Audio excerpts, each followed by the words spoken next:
12 жасқа толған балаларға арналған.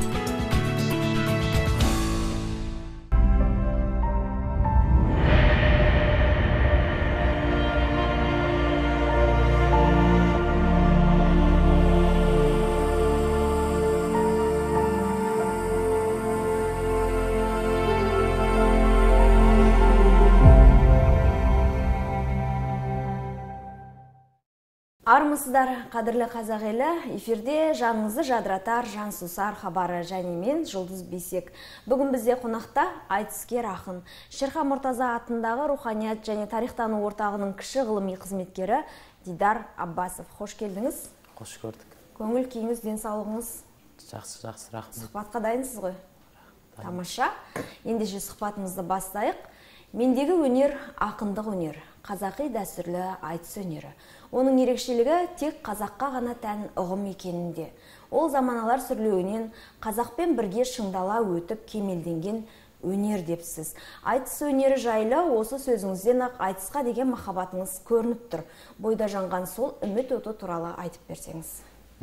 Бұл 9 сыныпта басталды негізі. Жамбыл мектебі жыл сайын ұйымдастыратын осы қалалық мектепшілік Жамбыл мен Айкүміс айтыстары болып тұратын. Сондай бір қызық болған. Сөйтіп бізде жанында бір күйші қыз, Еркежан деген қызды ертіп алып, екеуміз Жамбыл мен Айкүмістің айтысын жаттап, сөйтіп бұл Айкүміс болатын болып, мен Жамбыл болатын болып, сол не болады деп ойлағанбыз. Сөйтіп қалалық бір жаққа апарып, ЦБР-ге апарып, сөйтіп бардық. Сөйтті де Дидар Аббасов 12-ші мектеп деп отырғызды мен. Қарсыласы 46-ші мектептен пәленшеп дейді. Еркежан қақып кетті анаяқта. Сөйтсем кәдімгі айтысқа келіп тұр екенбіз, біз соны кейін түсіндім. Сөйтіп сол жерден суырсап бір нәрсе айту керек болды. Сөйтіп домбырамды алып бір нәрселер айтып құрастырып, сөйтіп облыстыққа өтіп кеттік. Сөйтсек облыстық Жыралы, Жамбыл оқушылар айтысы да бар екен, оны білмеппіз біз.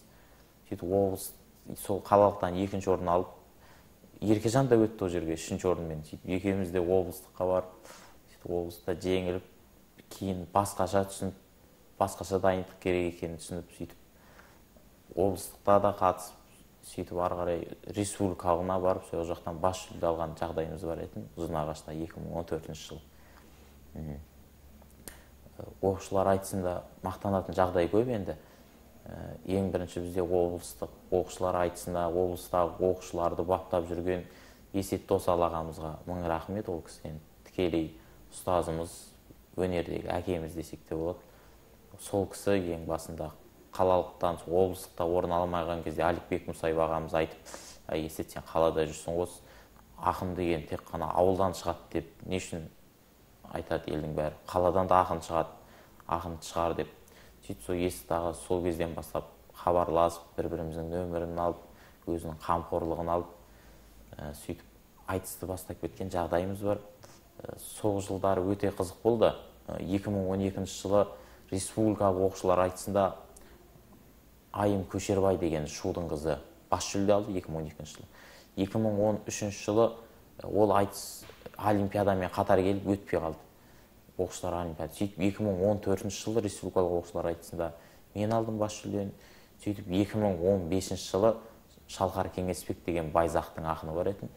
Кеңестің сол жігіт республикалық оқушылар айтысында бас жүлде алды. Сөйтіп 3 жыл қатарынан Жамбыл облысы бас жүлдені бермеген жағдай бар еді сол айтыста. Тамаша. Ендеше ақынға қара сөзден өлең оңай деп өлеңіңізді оқып жіберіңіз. Енді осында жазбалықпен де арасында жазып қоятын жағдайымыз бар еді. Сондықтан да той үстінде деген бір өлеңді оқып берейін. Үш апам мақтап отыр үш келінін, мақтайды ағам осы деп іскер інім, мұның бәрі жиналған отырыста барлығын ақтаратын іштегінің. Бұл күні той иесі ерен есім, бәріне көз қарасын не бересің, екі алманы сап қойып сөмпесіне, апам отыр ойлап қос немересін. Асыға осы тойға жеткен күні, қызға жұрт қарайды шеттен мұны, апама тойбастарға байланысты бұл тойдың қайден кейде өткендігі. Дәл бүгін би билеңдер ән сал дерем, Сайраған асабаны қарсы ал дерем, шалғайдан келген жеңгем уайымдап тұр, үй жаққа кіммен жетіп алсам деген.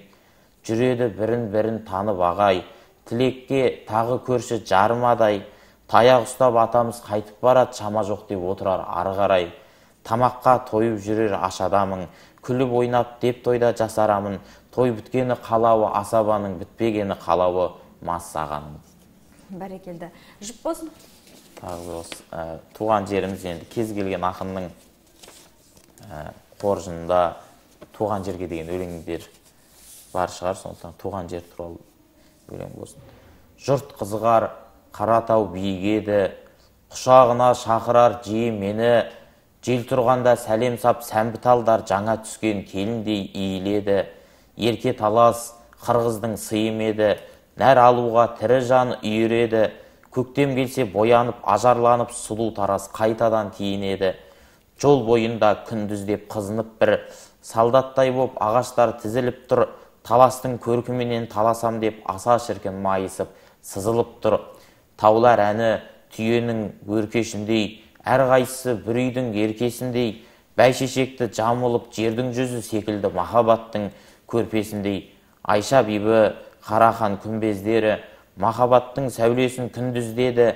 Тек тұрмас әулиеде бұл тараздың тұрғыны болған еді бір кездері. Тамаша, бәрекелді. 2020 жылғы Әулиеата үміті екенсіз, керемет жетістік. Осы Әулиеата үміті 2019 жылы басталған болатын. Жалпы облыс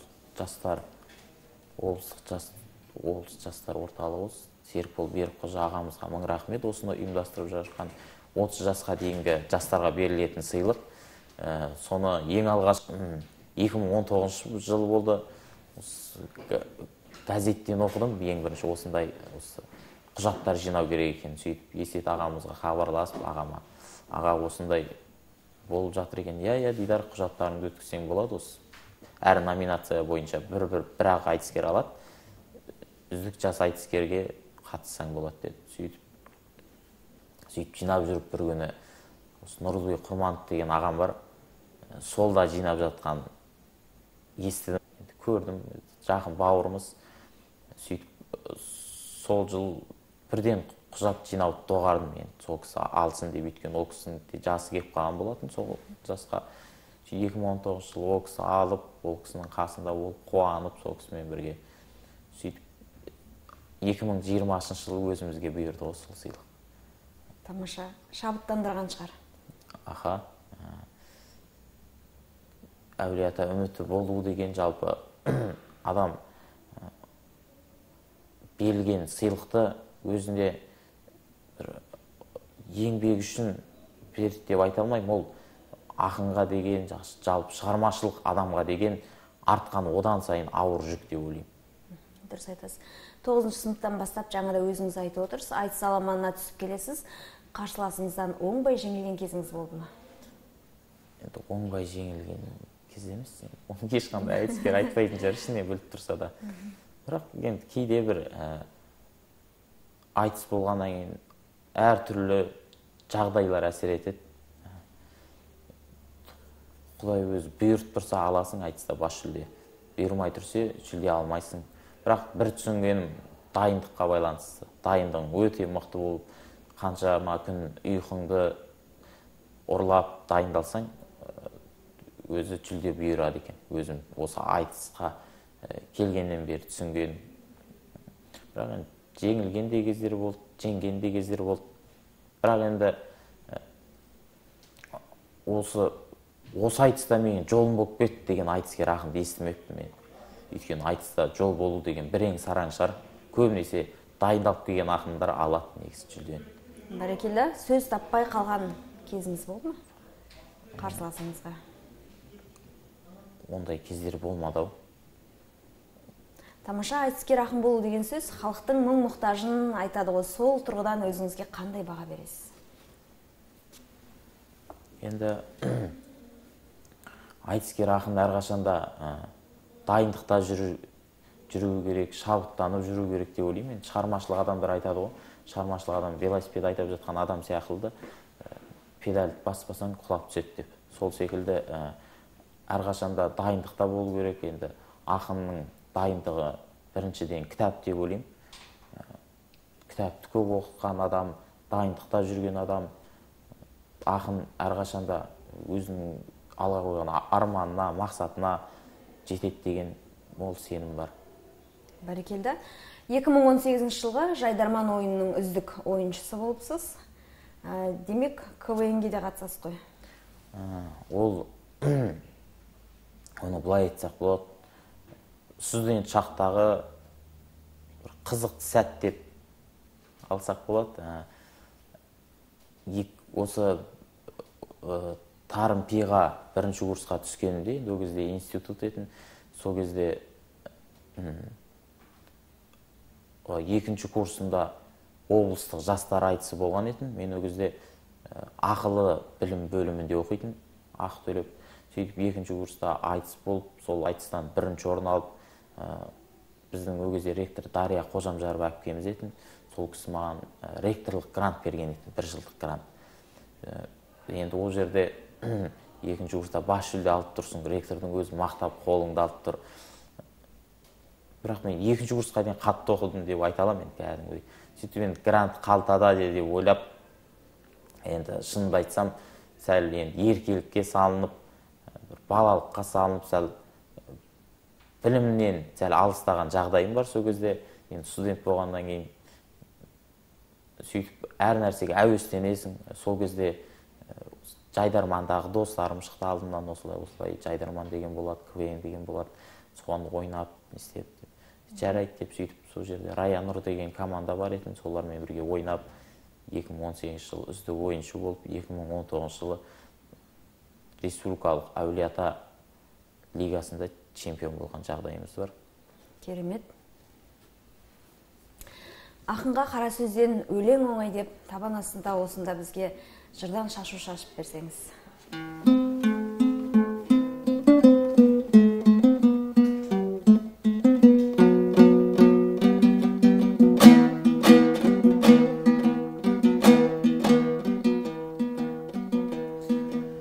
Арманым ет осында келсек деген, өзіңізге бір сұхбат берсек деген.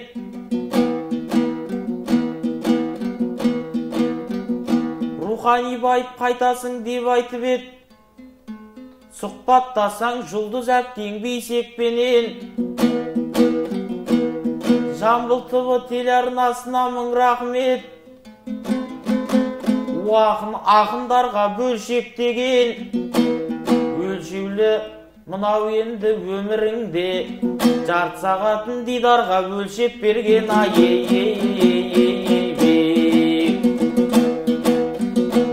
Жұлдыз әпке шынымен кекілдісіз, нәзік жыр арнағанда өтімдісіз. Мен де сіз жайлы енді зерттеп кебем, осылай шабытымыз жетілді шын. Түр тұлғасы нәзік жырына қарап тұрсам, Күләш апаның жас кезі секілдісіз.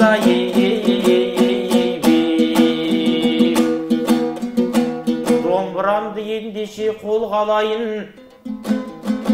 дәл бүгін өлеңімді жолға алайын. Астананың құрдасы ретінде тәуелсіздік әуені боп толғанайын. Тәуелсіздік әуенін толғағанда, не жетсін қанатыңды қомдағанға. Азат ел болсақ ау деп бабаларым келелі кеңес құрды ордаларда.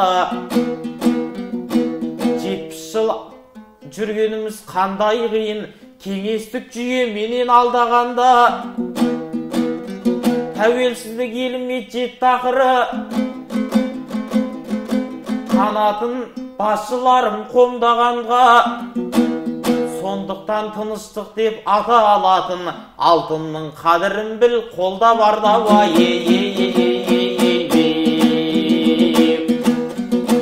Қасиет байқалатын әр тасында, дүние бар өлеңнің ортасында. Сондықтан бейбіт күнге не жетсін деп ақындар жүрегінен ән тасуда. Бүгінгі қайраттарың ән салып жүр, кешегі қайраттардың арқасында. Тамаша, өте керемет. Ғылыми қызметкерсіз, ғылым қызықтырып, осы сала төңірегінде көбірек еңбек етіп, болашақта ғалым болуыңызда бек мүмкін ғой. Осы универ қабырғасын бітіріп, Ахметжан Өзбек ағамыз шақырып, Сауран ағаларымыз, Сауран Қалиев ағаларымыз шақырып, Шерхан Мұртаза атындағы руханият және тарихтану орталығына қызметкер ретінде жұмысқа кірген болатын. Содан сол жерге кіргеннен кейін енді ол жер көбінесе ғылыммен айналысады, әртүрлі іс-шаралар болып өтеді. Сол кезде де көп нәрсені біліммен, ғылыммен дәлелдейтін кез келеді. Мысалы, айтар болсақ, осы жылы Жырау Жамбыл деген үлкен кітап шықты. Оған жақында осы халықаралық конференция болды. Министрлер келіп, қонақта әртүрлі тұлғалар келді сол конференцияда. Сол, мысалы, Жамбыл Жырау дегеніміз, ол жерде айтыс туралы, жалпы біз Жамбыл атамыз жайлы жыл сайын айтыстар болып жатады. Былтыр мысалы 175 жылдығы болды.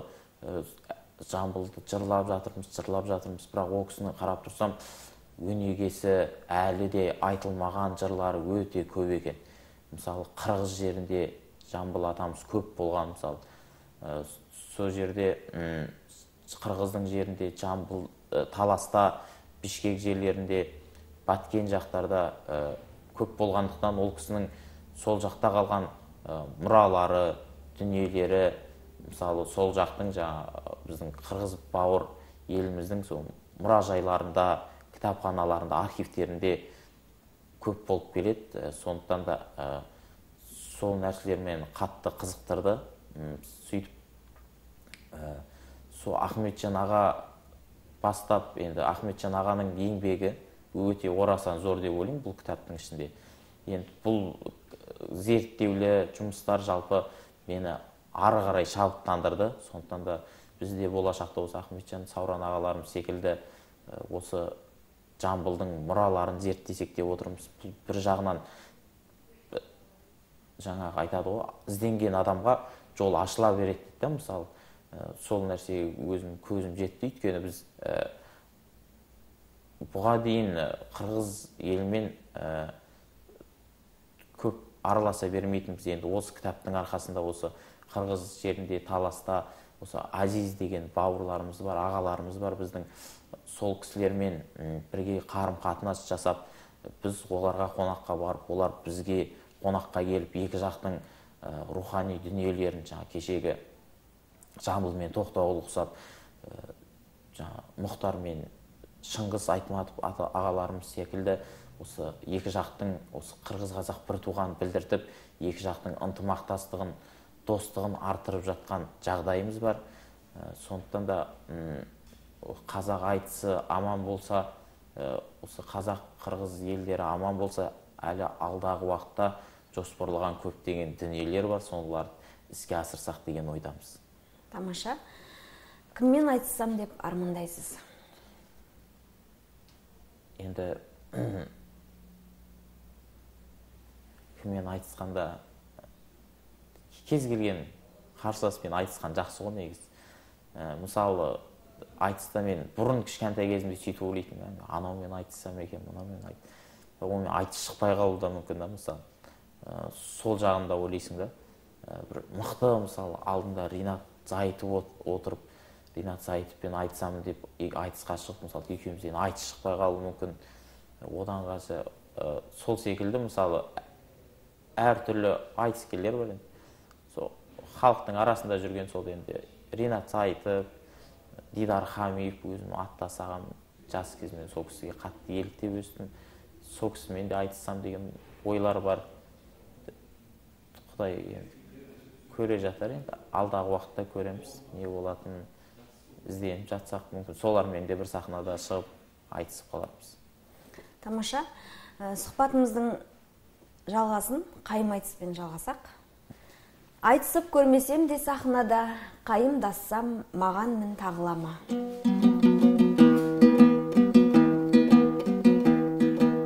Екі айналып жүрсең де облысты, жұлдыздай асыл әкем табылама. Рахмет. Расымен басымызға қонған арай, өнермен биіктеңіз шыңға қарай.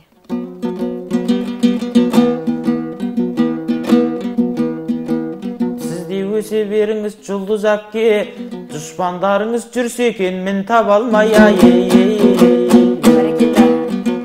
Көп рахмет. Сұхбатымыздың соңында әулиелі әулиеата өңіріне айтар ізгі тілегіңіз болса тыңдауға әзірміз. Ең біріншіден осы сұхбат бергенде де осы қасиетті тарихы тереңге кеткен адамдары да өте қарапайым болып келетін осы Тараз шаһарында туылғаныма қатты қуанамын осы кейде.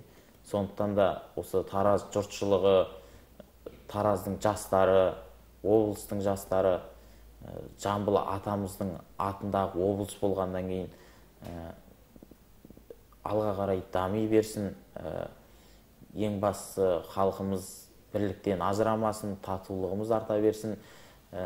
Жастарымыз тек қана болашаққа ұмтылып, тек қана өзінің жағдайын емес, жалпы халықтың жағдайымен әрқайсымыз күресетін болсақ, бізден асқан, бізден артық бірлігі жарасқан ел болмайды деп ойлаймын. Рахмет. Дидар мырза, бүгін студиямызға келіп, алтын уақытыңызды бөліп, әдемі жырларыңызды оқып, жырдан шашу шашқаныңызға сізге алғысымызды білдіреміз. Толағай табыстар тілейміз. Алдағы уақытта тек қана биіктерден көріне беріңіз. Рахмет сіздерге де. Осымен айтыскер ақын Дидар Аббасовпен болған сұхбат тәмам. Қой үстіне боз торғай жұмыртқалаған тыныш та бейбіт заманда бақытты да бақуатты ғұмыр кешуімізді Раббым нәсіп еткей.